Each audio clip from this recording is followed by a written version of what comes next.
नमस्कार। मैं राजकमल नायर रायपुर से आप सबसे मुखातिब हूँ। कारंजी के रंग अवदान पर, उनके रंग व्यवहार पर, उनके व्यक्तित्व पर कुछ बातें मैं आपसे साझा करना चाहता हूँ। कारंजी उर्फ हमारे बाबा के लिए किस विशेषण का इस्तेमाल करूं, क्या मिसाल दूं, कौन सी उपमा उनके लिए सटीक या मुफीद होगी, समझ नहीं आता। क्या उन्हें रंग धुनी कहूं, क्या रंग मर्मज्ञ कहूं, या रंग जादूगर, या रंग सूफी वगैरह वगैरह। तो कुछ विशेषण जोड़कर कहता हूं कि बाबा विलक्षण थे, विचक्षण थे, रंग पुरोधा थे, रंग संधानी थे, यानी रंग में आकंठ लीन थे। एक तरह से वे रंगमंच के भारतेंदु हरिश्चंद्र थे। वे 24 घंटे रंगमंच की ऑन ड्यूटी में मुस्तैद रहते थे। लगता है कि उनके सपने में भी नाटक का बोलबाला और वलवला रहता होगा। उनकी नजर बहुत पैनी थी। शायद उनकी आंखों में सूक्ष्मदर्शी फिट था। उनके जेहन में रंग ज्योत थी, जिसमें रंगमंच और नाटक का हर कोना आलोकित रहता था। उनके कान हमेशा चौकन्ना रहते थे और सूक्ष्म से सूक्ष्म ध्वनि सुन सकते थे, परख सकते थे। उन्हें समझना बहुत सरल भी था और बहुत कठिन भी। सरल इस संदर्भ में कि बातचीत में तो बहुत ही सहज, हरफन मौला, लेकिन सृजन के दौरान बेहद धीर गंभीर, बेहद अनुशासित, निष्ठावान, किसी को न बख्शने वाले, कठिन दृश्यों के उलझे तारों को, गांठों को खोलने में, सर्जित करने में जूझते हुए जिद्दी, थोड़े तैश में भी नजर आते थे। फिर गुत्थी सुलझने के बाद मस्त मौला, दोस्ताना व्यवहार निभाते एक बहुत ही उम्दा आदमी। डराने की कला भी उन्हें बखूबी आती थी। फिर पुचकारने, प्यार करने, समझाने में उनका मानवीय चेहरा झलक उठता था। वे कलाकारों के सच्चे हितैषी और हिमायती थे। उनसे मेरी पहली मुलाकात 1979 में उज्जैन में हुई थी। एक क्षणिक भेंट थी, एक सामान्य सा परिचय हुआ, और फिर 80 में भोपाल में, और उसके बाद तो अनेकों बार उनसे मिलने बतियाने का अवसर मिला। 1985 से 88 तक मैं रंगमंडल भारत भवन भोपाल में रहा, जहां उनके साथ निरंतर रहने, काम करने, उन्हें गहराई से जानने समझने का सुनहरा अवसर मिला। धीरे धीरे रिश्ते प्रगाढ़ होते चले गए।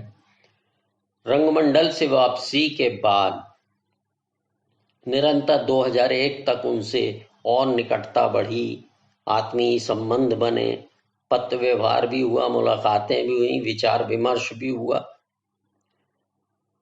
कारंजी के रंग अवदान को हम 4 तरह से देख सकते हैं, जिसने भारतीय रंगमंच को नया आकाश दिया, नया आकार दिया, नया विस्तार दिया।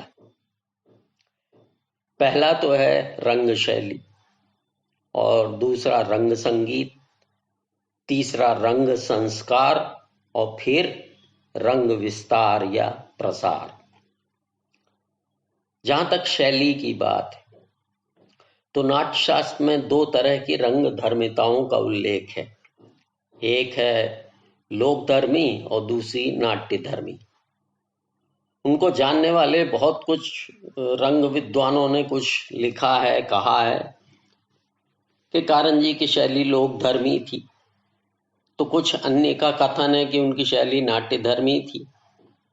लेकिन मेरा ऐसा मानना है कि उनकी शैली में इन दोनों रंग धर्मिताओं का संगुम्फन था। यह एक तरह का घोल था। मेल था, जिसमें एक मिश्रित शैली उपजी थी। अर्थात अगर हम कहना चाहें तो इसे कह लें नाट्य लोक धर्मी। उदाहरण के लिए उनके द्वारा निर्देशित नाटक ही आप देख लीजिए, हैवदन, मालविकाग्निमित्र, अंधेर नगरी, बर्नम वन, स्कंदगुप्त, घासीराम कोतवाल, सुनो जन्मेजय, छोटे सैयद, बड़े सैयद, विद्या सुंदर आदि इत्यादि बहुत से नाटक हैं। इन सभी नाटकों में एक तरह से मिश्रित शैली का इस्तेमाल हुआ है। मुझे लगता है कारंत जी की निर्देशन कला में एक खुलापन था, कल्पनाशीलता के लिए एक खुला आकाश था। जॉर्ज बर्नार्ड शॉ ने उपन्यास लेखन के संदर्भ में कहा था कि स्वर्णिम नियम यही है कि कोई स्वर्णिम नियम नहीं है।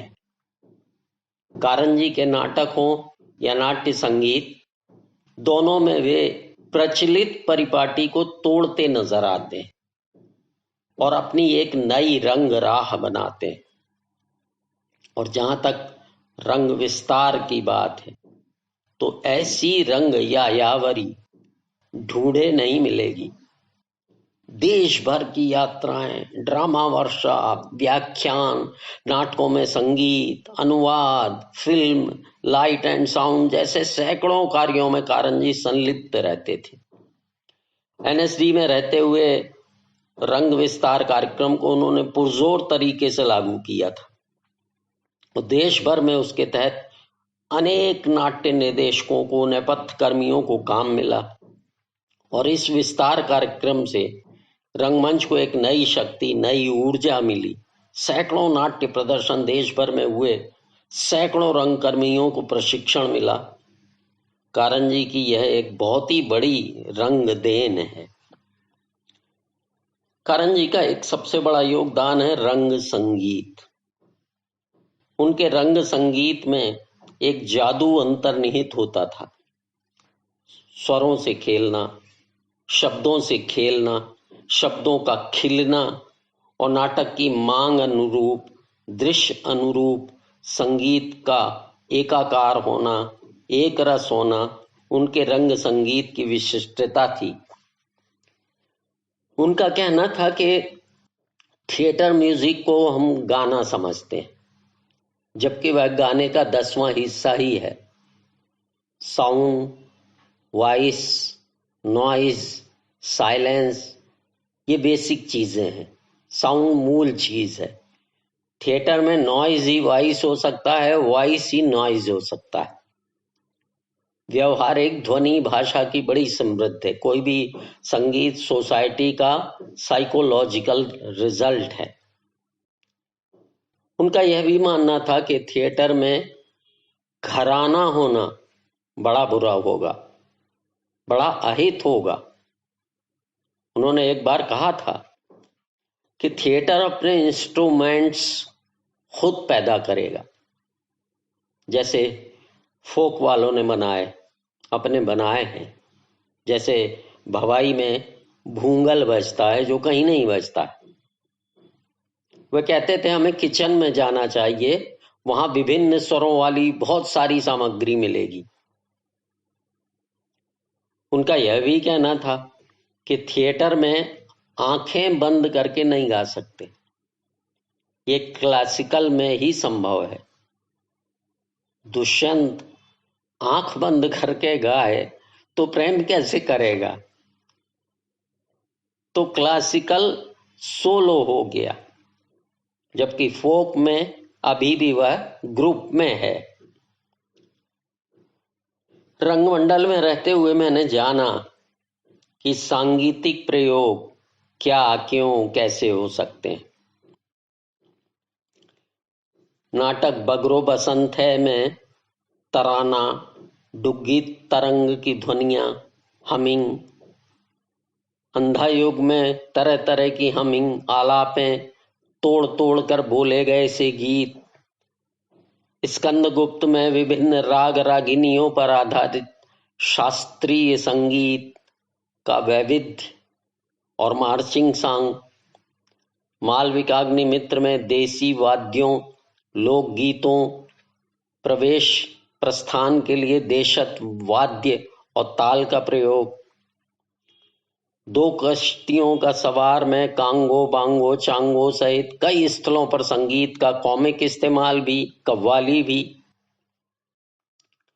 बांझ घाटी में सिंथेसाइजर के विभिन्न अद्भुत डरावने मार्मिक ध्वनि प्रभाव, ट्रोजन वुमेन में बड़े बड़े ढोल और नगाड़ों का प्रयोग, युद्ध के प्रभाव, चुप चीख जैसी ध्वनियां, घासीराम कोतवाल में कथावाचक शैली, कीर्तन शैली, शास्त्रीय संगीत और मंजीरों के तरह तरह के इस्तेमाल आदि इत्यादि प्रयोग में कारंजी ने कभी अपने को नहीं दोहराया। यूं तो कारंजी रंगमंडल के निदेशक थे, लेकिन रंगमंडल के साथ ही भारत भवन के सभी कला विभाग और कार्यालय के कर्मचारी सभी बाबा के आते ही सजग सचेत चौकस हो जाते थे, सभी साफ सफाई में जुट जाते थे। कारंजी समय के पाबंद थे। समय पूर्व पहुंचना उनके रंग कार्य की पहली शर्त थी। देर रात तक रिहर्सल, कभी कभी तो 1-2 बजे रात तक भी, तब भी सुबह 9 बजे निर्धारित समय से पहले बाबा भारत भवन में टहलते दिख जाते थे। 1999 के आसपास की बात है।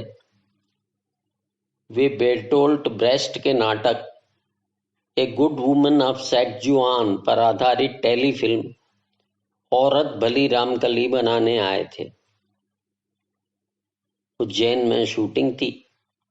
मैं उसमें पानी वाले बचन की भूमिका निभा रहा था।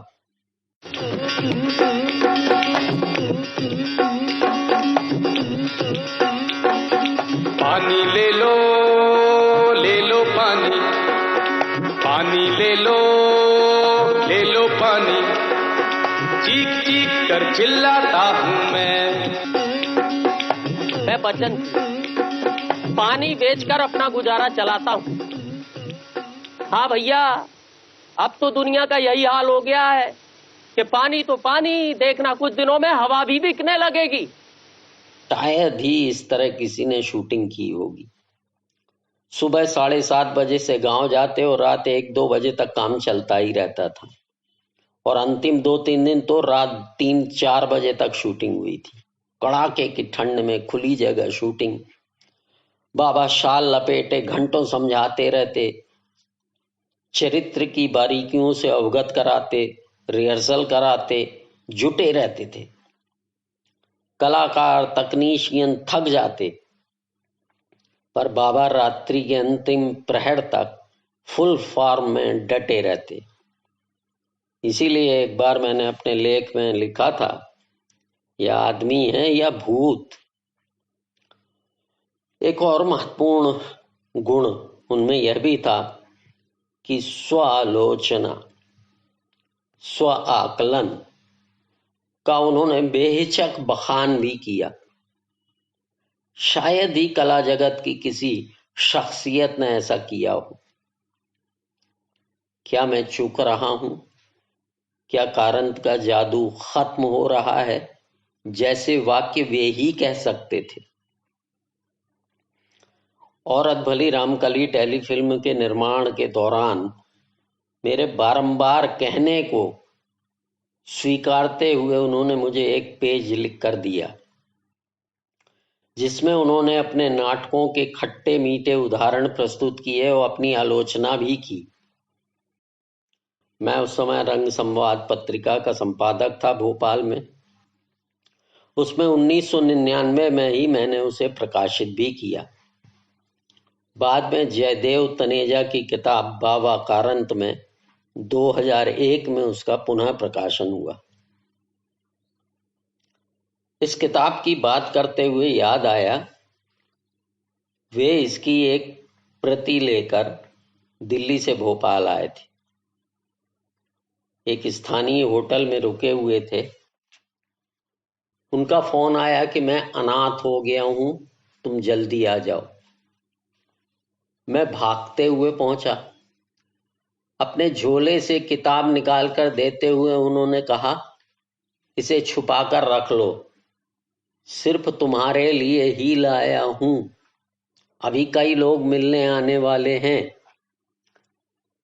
फिर बोले, मैं इसमें कुछ लिख देता हूं। तो मैंने कहा, लिख दीजिए।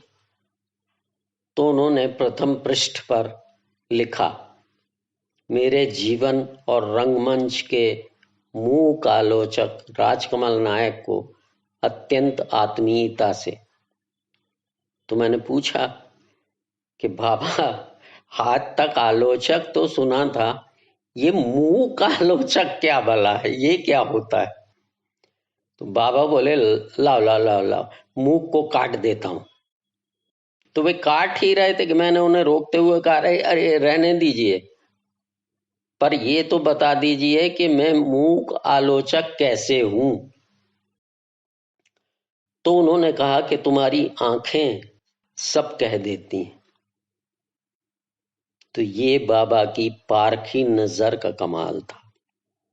आंख की भाषा, हरकत की भाषा, भाषा और चेष्टा के संबंध को ताड़ लेना, पढ़ लेना, ये सब उन्हें बखूबी आता था। अंत में मैं कहना चाहूंगा कि जब तक रंगमंच है तब तक कारण हमारे साथ हैं, और रंगमंच कभी खत्म नहीं होगा। इस सदी के अग्रणी कालजयी रंग बाबा का सादर स्मरण और नमन। धन्यवाद।